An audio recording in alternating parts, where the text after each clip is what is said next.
పార్టీకి విరాళం రూపంలో చెక్కులు ఇచ్చి సీట్లు అడుగుతున్న నేతలపై పవన్ కళ్యాణ్ సీరియస్ అయ్యారు. పార్టీకి విరాళం ఇస్తున్నామని పలువురు ప్రముఖులు చెక్కులిచ్చి తర్వాత ఫలానా సీటు కావాలంటూ నేతలు కోరుతున్నారు. ఈ వ్యవహారాన్ని సీరియస్ గా తీసుకున్న పవన్ కళ్యాణ్ సీట్లు అడిగిన ప్రముఖుల చెక్కులను వెనక్కి పంపాలని కార్యాలయ సిబ్బందికి ఆదేశాలు జారీ చేశారు. మంగళవారం నాడు 7 చెక్కులను జనసేన కార్యాలయ సిబ్బంది వెనక్కి తిరిగి పంపించారు. పవన్ నిర్ణయంతో సీట్లు ఆశించిన నేతలు కంగుతిన్నారు. పార్టీ కోసం పనిచేసిన నేతల్ని వదిలి కొత్త వారికి అవకాశం ఇచ్చేది లేదని పవన్ తేల్చి చెప్పారు.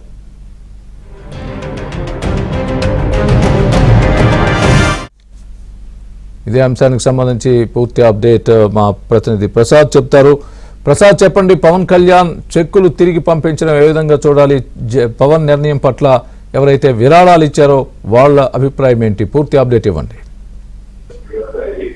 స్వామి, జనసేన పవన్ కళ్యాణ్ వరుసగా ఆ సమావేశాలు నిర్వహిస్తా ఉన్నారు. ముఖ్యంగా ఇప్పుడు పొత్తుకర నేపథ్యంలో సీట్లు సర్దుబాటు అంచనా వచ్చిన నేపథ్యంలో ఆ చంద్రబాబుతో భేటీ తర్వాత ఆయన వరుసగా జిల్లాల వారీగా సమీక్ష సమావేశాలు నిర్వహిస్తా ఉన్నారు. అంతేకాకుండా ఎక్కడెక్కడ ఏ సీట్లు మనం పోటీ చేస్తున్నామో అక్కడ పరిస్థితులను బట్టి అక్కడ అభ్యర్థుల ఎంపికను బట్టి కూడా వారందరూ కూడా దిశానిర్దేశం చేస్తున్న పరిస్థితి. సర్వే రిపోర్ట్ కూడా ఇప్పటికే టీడీపీ జనసేనకు అనుకూలంగా రావడం, 2024 ఎన్నికల్లో సంకీర్ణ ప్రభుత్వం ఖాయంగా అన్ని వైపులు చెప్తున్న నేపథ్యంలో ఇది తెలుగుదేశం పార్టీకి, ఇది జనసేన పార్టీ కూడా పెద్ద ఎత్తున ఎన్నికలు కూడా మొదలయ్యాయి. వైసీపీ నుంచి ఎంపీలు, ఎమ్మెల్యేలతో పాటు ముఖ్య నాయకులు, పారిశ్రామికవేత్తలు కూడా ఈ 2 పార్టీల వైపు చూస్తున్నారు. ఇందులో భాగంగానే పవన్ కళ్యాణ్ విశాఖ, ఉభయ గోదావరి జిల్లాలు అలాగే గుంటూరు జిల్లాకు చెందిన పలువురు ప్రముఖులు ఇటీవల పవన్ కళ్యాణ్ కలిసి ముందుగా పార్టీ ఫండ్ కింద కొంత లక్షల రూపాయల చెక్కులు కూడా పార్టీకి అందజేశారు. ఆ తర్వాత ఆయన అపాయింట్మెంట్ తీసుకుని ఆయనతో భేటీ అవడం కూడా జరిగింది. ఈ భేటీ సమయంలోనే వారు తాము అవకాశం ఇస్తే తమ ప్లేస్ లో పోటీ చేస్తాము, తప్పకుండా అవకాశం కల్పించాలంటూ కూడా పవన్ కళ్యాణ్ దృష్టికి తీసుకురావడం కూడా జరిగింది. అయితే ఈ పరిణామాలపై పవన్ కళ్యాణ్ కూడా ఒక ఆశ్చర్యం వ్యక్తం చేశారు.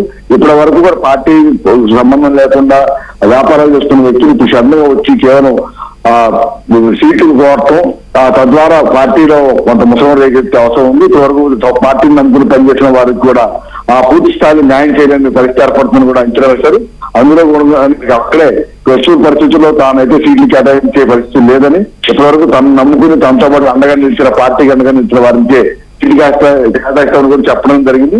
అంతేకాకుండా గతంలో ప్రజారాజ్యంలో కొంతమంది ఇట్లాగే పార్టీ ఫండ్ కింద చెక్కులు అందజేసిన తర్వాత సీట్లు అమ్ముకున్నారని పెద్ద ఎత్తున ప్రచారం చేయడం ద్వారా ప్రజారాజ్యం చాలా నష్టపోయింది. ఆ అనుభవాల నేపథ్యంలో ఆయన ఈసారి వాళ్ళ ఎవరైతే ఇప్పుడు చెక్కులు ఇచ్చి సీట్లు ఆశించారో ఆ చెక్కుల్ని వెంటనే తన సిబ్బంది, కార్యాలయ సిబ్బందికి కూడా వెనక్కి పంపించిన ఆదేశాలు జారీ చేయడం, ఎవరైతే చెక్కులు అందజేశారో పలువురు ప్రముఖులు కూడా ఫోన్లో చేసి ఆ చెక్కుల్ని వారికి అందించే ఏర్పాటు కూడా చేయడం తర్వాత హర్ష వ్యక్తం అవుతుంది. ఎందుకంటే పార్టీ కోసం పనిచేసిన వారికి పవన్ కళ్యాణ్ తప్పకుండా మంచి స్థానం కనిపిస్తారు, మంచి గుర్తింపు ఇస్తారు చెప్తా ఉన్నారు. అదే నమ్మి కేరళ కూడా నడుస్తా ఉన్న పరిస్థితి. ఈ రోజు చెక్కులు వెనక్కి పంపిన అంశంతో అందరూ కూడా హర్ష వ్యక్తం చేస్తున్నారు. తప్పకుండా పవన్ కళ్యాణ్ నమ్ముకుని పార్టీ కోసం పనిచేసిన వారికి భవిష్యత్తులో గుర్తింపు ఉంటుంది. అలాగే పోటీ చేసే తమకు స్థాయి ఉన్నా అలాగే అవకాశం ఉన్నా కూడా పవన్ కళ్యాణ్ ఇస్తారనే భరోసాతో ఉన్నట్టు కూడా చెప్తా ఉన్నారు.